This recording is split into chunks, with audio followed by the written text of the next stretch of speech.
This morning, the Republican reversal. The GOP saying it will negotiate another stimulus package, but who will it help in Texas? Money is still unspent in the last one. Congresswoman Lizzie Fletcher with us from Houston. Governor Abbott says El Paso is at the top of the curve. The county judge there says the peak hasn't yet happened. Who's right? We'll ask the mayor, Dee Margo. Joe Biden, Nancy Pelosi, Beto O'Rourke, all part of the Texas Democratic Convention this week. But how will a virtual convention really work? We'll talk to one of the women putting it all together. And the Texas Supreme Court says fear of COVID doesn't qualify you to vote by mail. But justices said, who's really going to check? Inside Texas Politics with Jason Whiteley starts now.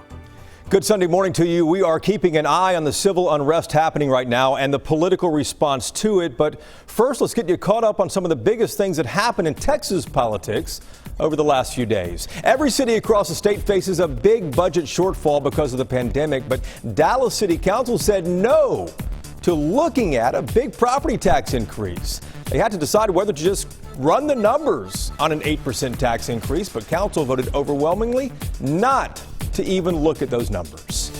Lieutenant Colonel Allen West said he is lucky to be alive after crashing his motorcycle. Here he is on his Twitter account. He was riding back from a rally in Austin when it happened on I-35 near Hillsboro, just south of the Metroplex.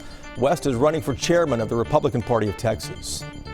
And this might be one of the most poignant memories that former Congressman Sam Johnson will be remembered for. That's him leaning over the casket of John McCain. Johnson himself died last week. Like McCain, Johnson was a prisoner of war. The Republican represented Collin County in Congress for 28 years. He died in Plano last Wednesday at 89. Republicans in Congress first said no way to any new stimulus bill, but they've softened that position. Where exactly, though, is more money needed? Because billions remain in the last Paycheck Protection Program. With us right now from Houston is Congresswoman Lizzie Fletcher. She is a Democrat who represents parts of Bel Air, West Houston, and up towards Jersey Village as well. Good morning to you, Congresswoman. Good morning, Jason. Glad to be with you. Let's start out with the big question everyone has. Will there be a second $1,200 stimulus check for individuals this summer? Well, the House of Representatives passed the HEROES Act, and it does call for an additional stimulus check, and it calls for a lot of other provisions that I do think are important, and I think that our colleagues in the Senate that are considering it now are looking at those provisions that so clearly we have seen are needed across our communities here in Texas and across the country. And there are a lot of other really important provisions of the HEROES Act. And I think that we should be able to make some progress on that bill and on getting further relief to the American people. Oh, Congresswoman, the Congress returns this week. How long until you expect there to be some plan that both parties might agree on? Well, you know, it's a process, and that's something that we have experienced over the last year and a half. So I know there's been a lot of talk about the HEROES Act. The House of Representatives actually voted and passed it more than a week ago now, and that bill has gone over to the Senate. Our colleagues in the Senate are talking about it, and this is actually the usual process when we deal with appropriations.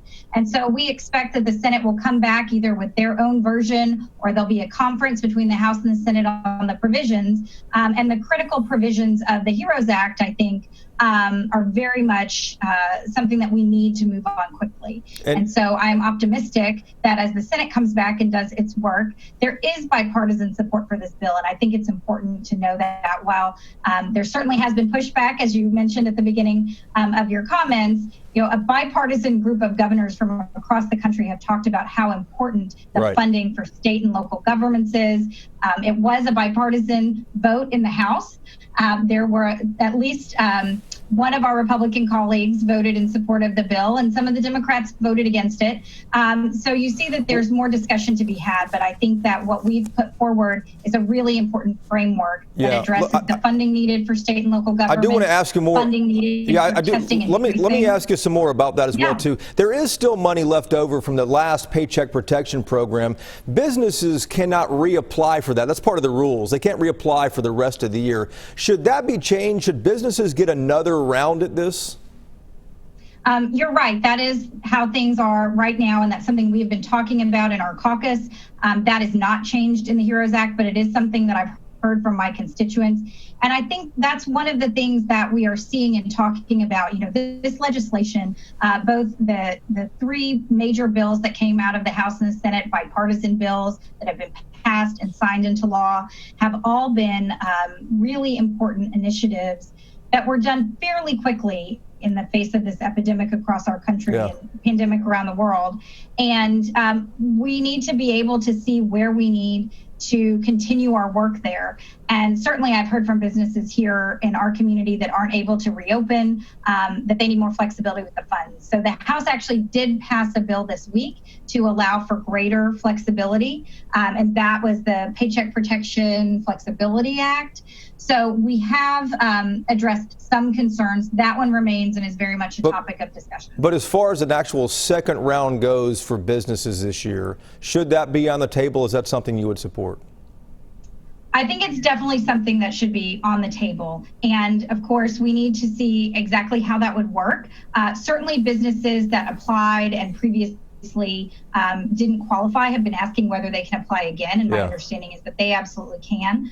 But what we're seeing is that the original estimates of providing funding for 8 weeks of payroll may not be enough for some businesses. So what we did this week was give greater flexibility on how those funds could be used. The question of whether people can get additional funds, like I said, is still a question being debated and discussed, but I certainly think it's something we need to consider and talk about as this pandemic unfolds and as we see the impacts across our communities, on our economies, on our businesses, on the people who need assistance and people who want to get back to work.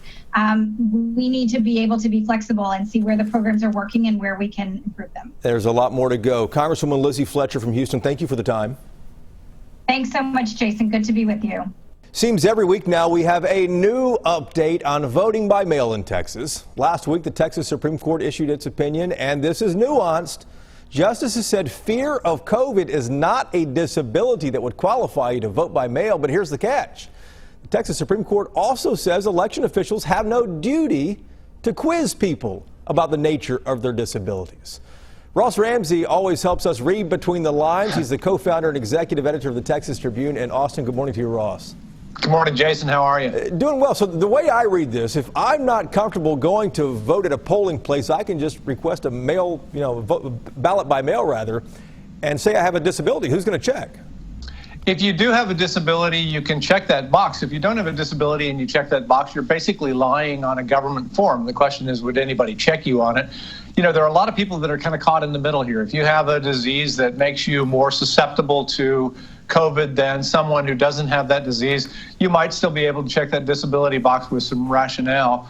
But the bottom line here is that the state Supreme Court said, as you mentioned, that election officials can't look at this and say, what's your disability? Let's talk property taxes for a moment as well. Dallas decided it wouldn't even look at raising the numbers, or running the numbers rather, for raising property taxes. Dallas isn't doing it. El Paso is pledged not to. Is any city in the state going to raise taxes, do you think, in this pandemic?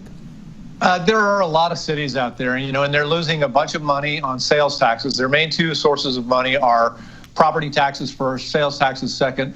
If you lose enough on sales taxes and you still have to do police and you still have to do the fire department and all of that kind of stuff, then you're going to have to raise your taxes, and you're going to have to maybe check with your taxpayers in the form of a vote first. Yeah, tough times ahead. Ross, back to you in a moment. Thank you. Coming up, a big week for Texas Democrats. A lot of folks watching to see if the Democrats can pull off a virtual political convention, elect delegates and all of that. We'll talk to one of the women behind it. Plus, we'll go to El Paso. Cases of coronavirus still increasing there. So are hospitalizations. Is this the best time to reopen? We'll ask the mayor, Dee Margo, when we return. You're watching Inside Texas Politics. This is Inside Texas Politics with Jason Whiteley. Time now for Reporters Roundtable to put the headlines in perspective. Ross is back. Bud Kennedy is here from the Fort Worth Star-Telegram, and Bernadine Steptoe, the political producer at WFAA, joins us each week. Ross, will start with you. We are watching civil unrest happening all across the country after George Floyd's death in Minneapolis. How do you expect the politics of this to play out? I don't know if it'll be different this time. We've had the Black Lives Matter, All Lives Matter fight and Blue Lives Matter fight in previous shootings. This one looks a little bit different, but it's really early to tell whether the outcome's going to be different or a continuation of the same argument that we've been having about police use of force for years now. And Bud, he makes a good point. We have seen this time after time. Someone wrote on Twitter to me, nothing's changed since Rodney King back in L.A. in the 1990s, and even long before that. Well, Jason, it is a little different. I mean, this is a Texan we're talking about who's the victim. Governor Abbott said it's wrong, a tragedy. He called it poor police work. George P. Bush actually said that his murderers should be held accountable. The language is stronger coming from Texas Republicans. This is a Texan involved. People will be looking to other Republicans to see what the reaction is. Bernadine, are you surprised the language is stronger from Texas Republicans on this? No, because it's an election year. I think that changes will occur once the criminal justice system changes, and the end of this process will see these police officers in jail, if that's what the outcome shows, because we have rhetoric all the time. It's just that this time you have more Republicans, but this is election season. Bud, President Trump stoked the flames a few days ago, also tweeting out, saying that when the looting starts, the shooting starts. Republicans have remained quiet about that, though, Bud. Republicans have been very quiet about that and all the upheaval and the questions about freedom of the press and the arrest of the CNN reporter. Texas Republicans were extremely quiet on Friday about everything that was going on in the rest of the nation. It's as if Texas was a different country. Good point. Bud, Ross, let's talk about the Texas Secretary of State. The advice, the guidance for voters. If you're going to vote, bring your own mask, bring some hand sanitizer, and bring your own pen. I'm curious, do you think that's going to impact turnout this year? It doesn't make you feel better about going to the polls. I think it's not advice that, it's the same advice you would get from somebody telling you to go to the grocery store. But, they're telling voters you might consider doing this. If you're coughing or have COVID signs, you should vote curbside.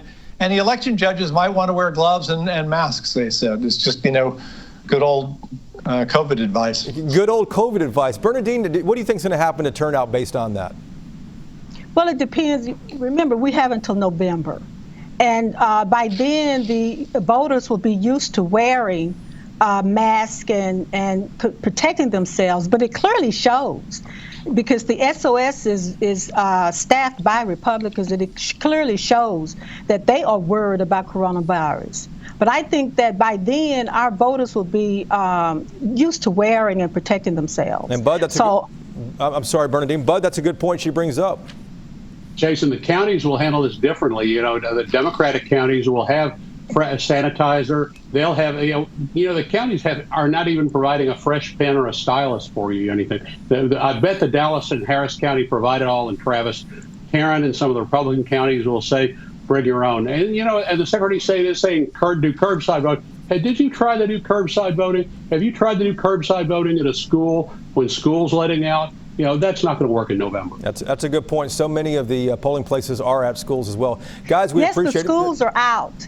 Schools are out, remember? Yeah, but for November. Guys, we appreciate it. Thank you very much.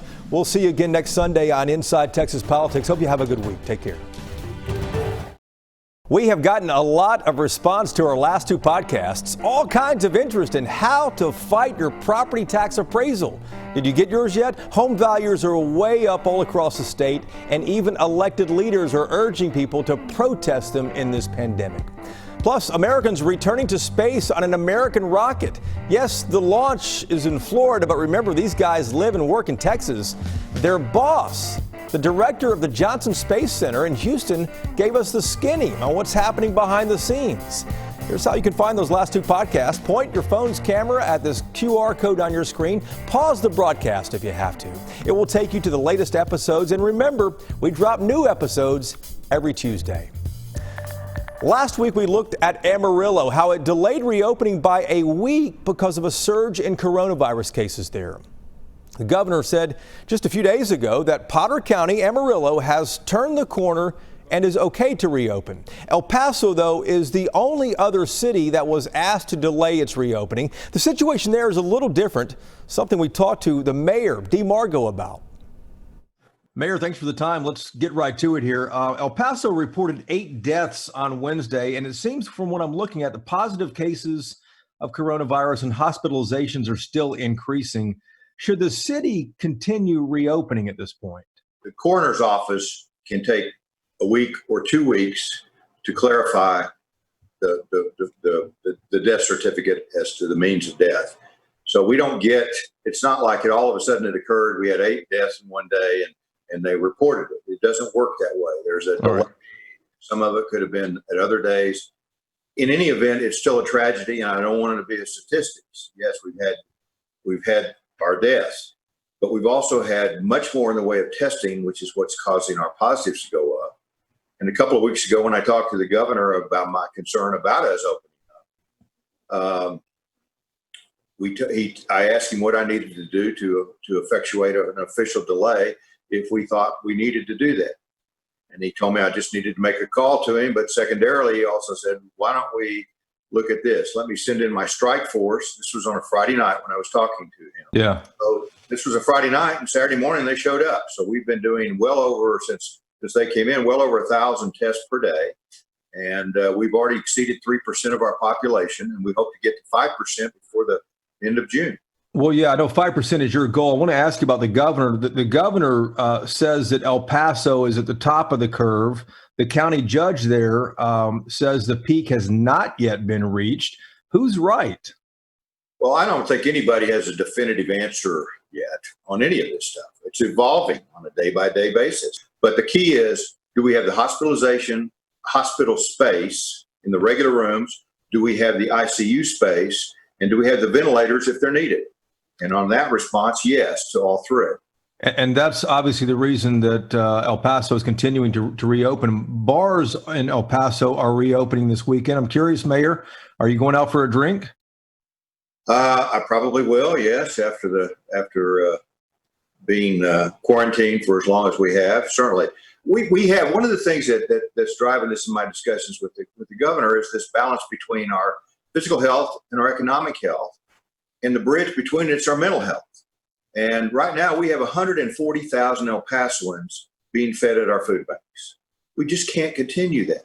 We've got to find a way to live with this virus until they have the vaccine, maintain the social distancing, wearing face coverings, the basic things we know will preclude spread. I want to ask you about the budget as well, too. You talk about the economic issues. Every city in the state faces budget shortfalls, but I was struck by the chief financial officer for the city, Robert Cortina, said there will be no youth sports, public swimming pool access will be closed, libraries closed, city museum closed for at least 30 months because of the budget shortfall. Is that accurate?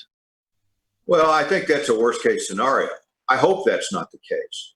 But what we're looking at between now and the end of our fiscal year, which is August the 29th, is we're looking at a $33 million shortfall.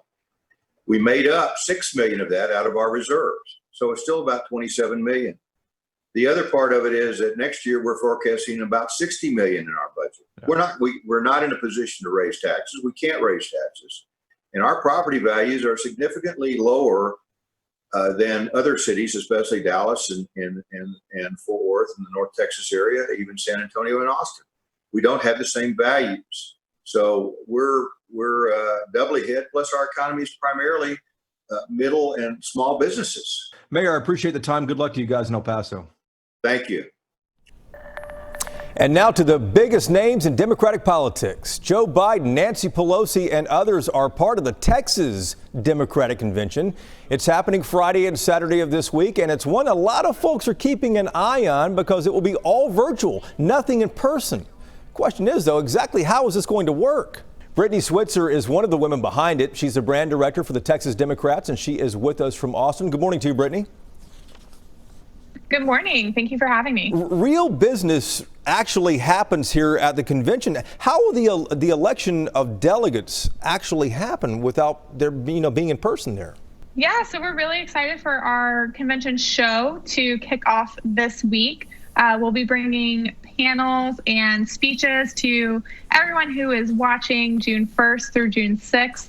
And we actually kicked off our voting portion of our convention on May 15th. So we have been hosting our committee meetings and delegates have been voting for a few weeks now. Everything's going really great. We've had really great feedback on these systems that we put in place for everyone to vote. And we, just hope to continue all of the success we've been seeing with our virtual convention through the rest of this week. And of course, there are a lot of big names. Speaker Pelosi, Vice President Biden will be there. You guys were able to recruit quite a few of them. How difficult was that? I think one of the things that actually made the convention a little bit easier in the virtual space is that our big name speakers can join from wherever they are. So for all of our delegates, all of our guests, and even our speakers participating virtually, I think was a little bit easier for everyone. And we are, really excited for, as you mentioned, all of the big names who are going to be speaking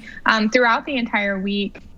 Nancy Pelosi, Joe Biden, Beto O'Rourke, Julian Castro, Kamala Harris, Elizabeth Warren, and the list just goes on and on. Yeah, a lot of huge names. I'm curious, as the national party, has the DNC reached out to look at the playbook from you guys on this? Because there's a lot of talk and a lot of people wondering whether the DNC will actually meet in Milwaukee this summer.